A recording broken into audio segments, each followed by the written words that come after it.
Conservez votre anonymat, on va respecter ça. Parler à Serge, des gens qui travaillent à l'abbaye, parce que ce dossier-là fait beaucoup jaser. Donc, on demande à ce que les étudiants qui travaillent à l'abbaye l'été soient payés au même tarif que les employés occasionnels qui empochent 40 $ de l'heure. 376-1069, étoile 1069. Docteur Mailloux, bon matin. Catherine, Raphaël et Serge, bon matin. D'abord, j'aimerais offrir mes sincères condoléances à la famille d'André Drouin, oui. Dont on a appris le décès hier. Saviez-vous, docteur Mailloux, qu'il était malade? Non, non, ça, on je ne savais pas. Hein? Il a préféré être discret. Oui. Écoute, c'est sa prérogative. Catherine, un petit mot concernant le fait que ABI serait une entreprise privée. Oui. Je regrette, c'est une entreprise qui a été construite à coût d'une subvention énorme des 2 paliers de gouvernement. Si ma mémoire est bonne, et on me corrigera, dans les années 80, Péchiné avait mis, je crois que c'est 300 millions de dollars pour la construction de cette patente-là, et le gouvernement du Québec avait allongé 400 millions, le gouvernement fédéral 300 millions. Et, sauf erreur, c'est Lavalin qui avait construit l'entreprise, l'usine, projet clé en main, et dès la fin de sa construction, Péchiné a revendu l'entreprise, encaissé un profit énorme, et s'est sauvé avec le profit. Je crois que c'est au Venezuela. Ah oui, OK. Alors, qu'on me corrige, ce matin, j'aimerais ça être un mauvais historien. Non, mais Alors, venez pas trop de glousser fort un matin le fait que ABI est une entreprise privée. Vous avez pigé dans ma poche en sacrament pour la construire, en tout cas. Le vassal que je suis est hérité par les grands seigneurs. Mais il y a beaucoup d'irritants ces temps-ci, hein, pour qu'on fasse référence à Bombardier, là, avec ce dossier-là d'ABI. La seigneurie Bombardier-Baudouin irrite énormément le vassal Mailloux. Oui. Il ne manque au grand seigneur que le droit de cuissage, et nous serions de retour au début de la fondation de la Nouvelle-France.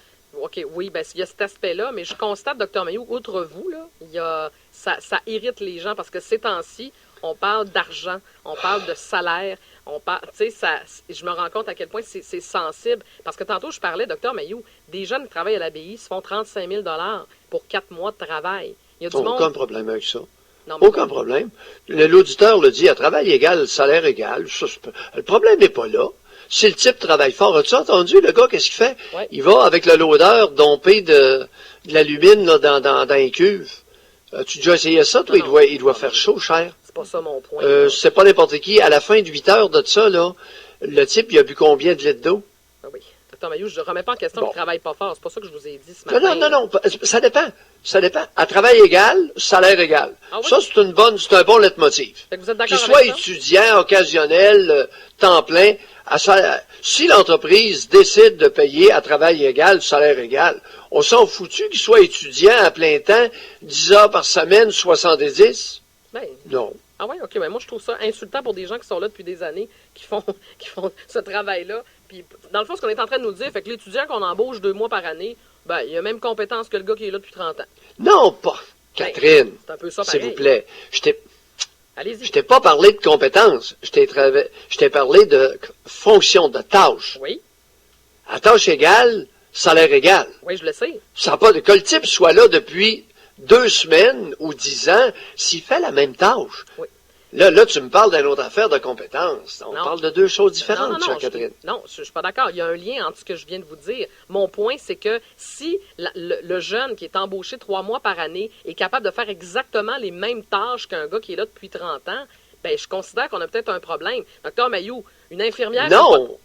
Oui, excuse-moi. Une infirmière, là, oui. Mettons qu'on engage dans les hôpitaux cet été des jeunes. Bon, venez nous aider, mais vous n'avez pas de formation d'infirmière, mais venez nous aider, puis on va vous donner le même salaire. Voyons donc, docteur Mailloux, ça marche pas de même. Non. Bon, OK. On peut pas... Compare des carottes avec des carottes. Pas des carottes avec des poires. Bon. Là, on parle d'une usine. Le type, il a appelé tout à l'heure, il te l'a dit. Moi, je dompe des poches d'alumine dans la cuve. Oui. J'opère un loader. Et il y a des jeunes hommes qui vont opérer aussi bien un loader après 3 semaines qu'un autre après 30 ans. Oui. OK? Alors, si c'est ça la job à la journée longue, il a le même salaire. Si l'usine décide de lui verser le même salaire, il n'y a aucun problème là. Il fait la même tâche. Oui, mais Dr Mayou, ça veut dire qu'on va l'élargir. Ça veut dire que partout maintenant au Québec, ça va être ça. Il n'y aura plus personne qui va être au bas de l'échelle. Nous autres, on va faire rentrer des gens ici, puis ils vont être payés au même salaire parce qu'ils font les mêmes tâches. Dr Mayou, on vient d'ouvrir quoi comme... Ben oui, mais Catherine Gaudreault, si un débutant à la station est capable de faire ta job, je lui donne demain matin le même salaire. Ben écoute, vous me remplacerez demain matin, qu'est-ce que vous voulez que je vous dise? Il n'y a pas une historique d'ancienneté. Catherine, parce que ce que tu soumets n'a pas de bon sens. Il n'y a pas un maudit débutant qui va aller faire ta job demain matin. Ben là, c'est pas un Alors, pareil, là. compare des choux avec des choux, pas des choux avec des amandes. Ben, c'est parce que, Dr Mayou, ce que vous nous dites, c'est qu'à travail égal, on va payer les gens de la même façon. Mais quand on commence dans la vie, c'est pas vrai qu'on est à valeur égale. Moi, il y a 15 ans, j'avais pas les mêmes... J'étais pas capable de faire le même travail que 15 ans plus tard, non? Ben, Catherine, Oui. attends un peu, là. Comment t'expliquer? Il y a quelque comprends. chose que j'arrive pas à trouver les mots. C'est qu'il y a des... Bon, il y a des hommes Oui.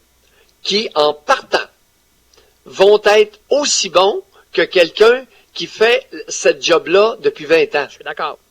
Il y a des fonctions, des tâches dont on vient pas meilleur avec les années. Ouais. Il y a des jeunes qui, après, bon, je vais te donner un exemple. L'exemple, il te l'a donné, le gars. Un loadeur qui va domper, avec sa pelle en avant, des poches d'alumine dans la cuve. Le type, il est habile sacrament pour conduire un loadeur. Ça fait juste, après 2 semaines, il est au maximum de son adresse pour cette Ouais. tâche-là. Ça, je comprends. Je comprends très bien ce que vous voulez Bon, expliquer. Oui. juste ça, là, va pas plus loin pour Ok, ça. D'accord, je vais Alors, m'arrêter là. dans cette tâche-là, l'usine dit, écoute, moi, peu importe que le type ait 2 mois d'expérience ou 30 ans dans cette fonction précise-là, je donne 30 piastres de l'heure. Ouais. Puis toi, tu dis, ben, c'est injuste pour le petit vieux. C'est pas Catherine, Oui, Dr Mayou.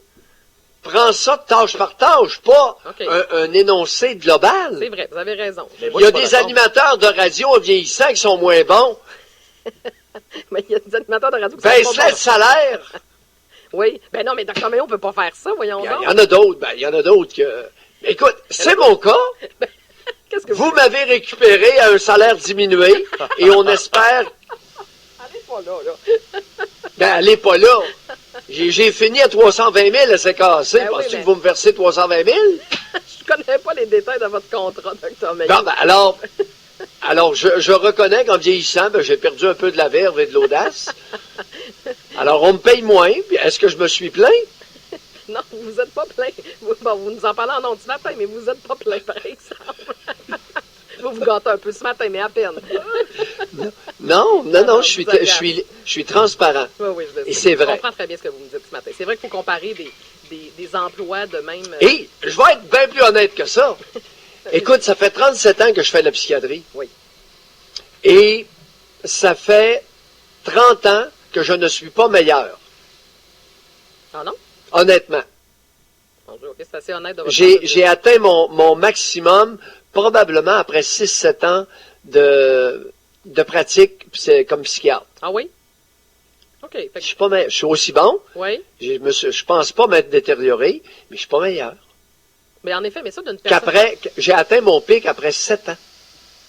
OK, vous êtes quand même assez transparent pour nous dire ça, mais vous avez raison là-dessus. Je pense qu'à un moment Et, donné, on atteint et j'ai notre- des confrères qui se sont détériorés. Oui, Je il les y en a- nommerai pas, mais j'en ai vu, là. mais il y en a d'autres qui s'en sont peut-être améliorés aussi, n'est-ce pas? En connaissez-vous? Oh, pas beaucoup. Non. OK. Non. Non, on atteint comme psychiatre, je crois qu'on atteint notre apogée en dedans d'une décennie d'expérience clinique. Après une décennie, écoute, il faudrait demander aux autres leur appréciation d'eux-mêmes. Ouais. C'est une bonne question. Mais c'est une très bonne question, en effet. Parce Moi, que je calcule, après 7 ans, et je me rappelle encore, ça m'avait déçu. Ça m'avait déçu parce que ça faisait une quinzaine d'années que j'étais en pratique. Puis j'ai dit, maudit, c'est toujours aussi difficile. Oui, Tu sais, à un moment donné, tu deviens bon, ça devient facile. oui. Je Oui, mais la psychiatrie, c'est complexe. m'en vais faire de la psychiatrie cet après-midi là, Ouais. avec des grands patients. Puis je travaille aussi fort, puis je transpire aussi souvent. Parfois, je viens les dessous de bras mouillés. Puis autant qu'avant, pas plus, mais autant. OK, mais c'est intéressant. On l'abordera, comment s'auto-évaluer. Est-ce que, je suis d'accord avec vous, je pense que dans notre carrière, à un moment donné, on atteint un niveau où, je pense, sans dire qu'on stagne, qu'on s'améliorera plus. Il faut être quand même assez honnête, je pense. Et peut-être que d'une personne à l'autre, ça varie. On pourrait se poser, tu peux te poser la question, prenons Paul Arcand. Oui. À quand est-ce que Paul Arcand a atteint son maximum ou presque? Après combien d'années? Voilà, je comprendrai. Comme animateur du matin, je n'ai pas de réponse, mais on peut se poser la question. Ceux qui ça fait longtemps qu'ils sont là, est-ce qu'ils se sont toujours améliorés ou si à un moment donné, ils ont atteint un maximum et ils gardent ce niveau élevé de fonctionnement? Ben, ils le conservent. Oui, mais vous en faites partie à la radio, tu sais, Dr Mailloux, sans dévoiler votre âge. On s'entend que des hommes... 68, bon, tu peux le dire, 68. Bon, un homme de 68 ans qui est encore aussi performant à la radio, aussi allumé, on s'entend qu'il n'y en a pas des tonnes. Là. Vous êtes un peu l'exception. Là. Honnêtement, je ne pense pas être meilleur non, qu'il y a 7 ans lorsque j'ai terminé. Je ne suis pas meilleur. Écoute, non, je suis plus enrobé. C'est un exercice conscient. Ouais. Je suis plus enrobé, plus prudent. Je choisis volontairement un meilleur langage, mais je ne suis pas meilleur. OK. Bon. Intéressant, docteur. Ça dépend avec qui je suis, là. Tu sais, toi, tu me fais bien paraître, mais avec d'autres, lorsque je deviens irrité, écoute, j'ai accordé une entrevue à Éric Duhem et Bernard Drinville il y a 2 semaines. Oui. Et si tu écoutes ça, là... je ne savais pas. J'étais irrité. Ah oui, ça n'a pas bien été? J'étais loin d'être meilleur qu'il y a 25 ans. Ah, OK, fait que ça dépend qui vous interviewe et avec qui. Mais ça, Dr Mailloux, toujours des gens qui nous font bien paraître. Tu sais, je peux vous retourner le compliment. Vous me faites bien paraître aussi. Vous faites de moi une meilleure animatrice, et ça, je le dis depuis 1 an. Je suis très honnête là-dessus. Alors, ça dépend. Il y a des gens qui nous rendent meilleurs. Alors, tant mieux. Ben, on va se rendre meilleur à 9h05 avec Robert. On sera 3 en plus. On va essayer de faire ça. On vous retrouve à 9h05 pour la commission. Avec Robert, j'ai jeté la serviette. Ben, il vous challenge, mais moi, j'aille pas ça. On se retrouve à 9h05, Dr Mailloux. À plus tard.